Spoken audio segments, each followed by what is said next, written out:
Backing up into a wall, Mrs. Gregory stuttered to get her words out, but it was nothing she could really say. So I walked into the kitchen a little further and grabbed a chair and sat down. She was scared out of her mind, and I was just making myself comfortable. Why, bitch? Why? Why did you take my kids? I yelled at the top of my lungs. She didn't say a word, but she did grab a knife that was nearby, I laughed and pulled out my gun. Listen, Yanis, Mrs. Gregory, or whatever your motherfucking name is. Today is the day that you take your last breath. And didn't anyone ever tell you to not bring a knife to a gunfight? Tears strolled down her cheek, but I felt no sympathy for her. I pointed my gun at her face and directed her to sit down. She did as what was told, shaking and trembling. I was mad at this woman who sat before me, the one who had taken my kids and raising them as her own and ended my husband's life. So I beat her with the butt of my gun until I saw some blood. Ooh, she dangerous, right? She dangerous, y'all. She screamed and begged me to stop, but I was just getting started.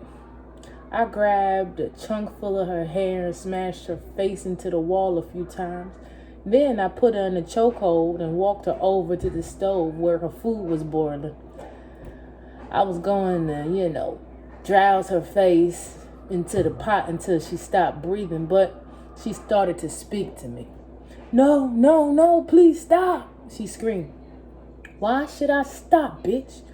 You didn't think about that when you took my husband's life now, did you?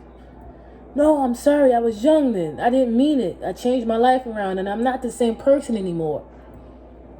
Save your bullshit ass testimony for whatever you're about to go. Like, you about to die, bitch. I hissed with my finger still on the trigger. I was about to blow her head off until I heard a noise coming from outside the kitchen. Standing her upright in front of me as a shield, I backed up into a corner with my gun still placed to the side of her head. I looked at the doorway of the kitchen to see who was approaching, and in walked Malik. The way his eyes gleamed and the stance in his body language told me he was about to attack. I knew he had a fast temper because he had gotten that from his father. Hey, everything ain't what it seemed, Malik. I screamed at him to get his attention so he wouldn't run to retrieve that gun or anything, from any place else. Well, it ain't looking like or looking right, and how the fuck do you know my name? He screamed back at me and limped towards the cabinet. Yeah, I know what he going to that cabinet for, Malik. He's Malik. Like, he on, fast-tempered. I'm going to try to set this up somewhere else so you guys can see me. I know it's kind of like bleary. But anyway. He screamed back at me and limped towards the closet. It took all the best in me not to point the gun at my baby, in his face. But I needed him to hear me out and try not to retaliate at that moment. I know your name because you're my son. I named you. I'm your real mother. Malik looked at me like I was a crazy woman. Then his eyes shifted to Mrs. Gregory for answers. All she did was cry and shook her head, no, which made me even more upset. Why was she still lying? I thought, why? Why is she still lying? So I tightened up my grip around her neck. Now she gasping for air. Malik moved so quick and so fast I barely even noticed he pulled the gun out and had it pointed at me. Let my mother go, you bitch, Malik said to me. Then we heard someone else enter the house. King Michi entered the kitchen walking slow with his gun drawn and pointed in my direction. He stood next to Malik at the doorway. What crew you with? King Michi asked me.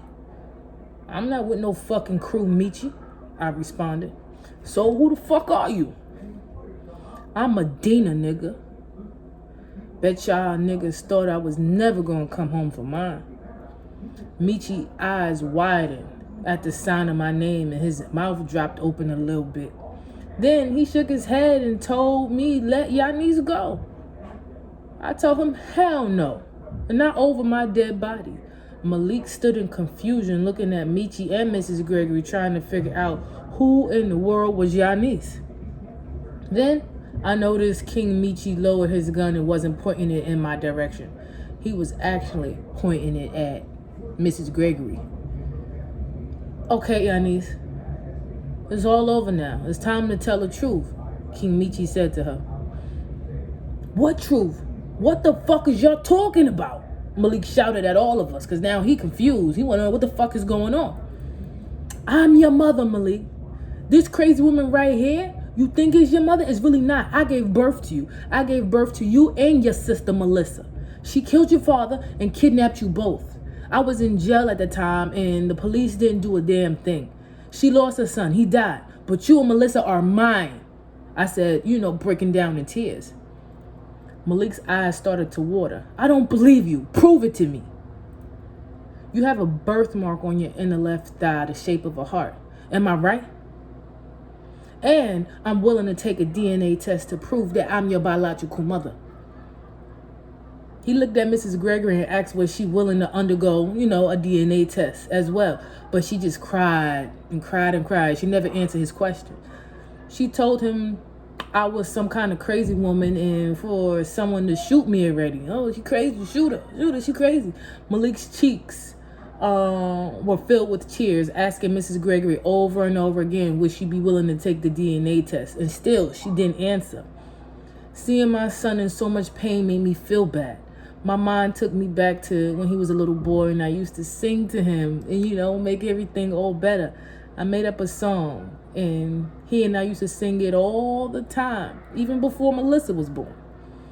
I looked at him and began singing our song and trying, to take his attention off Mrs. Gregory's lying ass and prove to him who I was and hoping he still remembered. So it goes to her singing a part of this song. If I ever fall, I'm here to hold you up. If you're ever cold, I'm here to keep you warm. If you ever cry, I'm here to dry your eyes. If it's ever dark, I'm here to make it bright. It's all right, as long as I have you by my side. It's okay, mama sweet baby, mama sweet baby, mama sweet baby. I'm not gonna sing that because y'all gonna laugh at me. I don't want y'all laughing at me right now. And it says, and to my surprise, my baby looked at me in my eyes and started singing the words to our little song. He remembered. Wow. My heart broke into millions of pieces. Mrs. Gregory couldn't say anything because, she was not aware that we had that song. She stole my kids, but she didn't take everything I instilled in them. That song was our secret.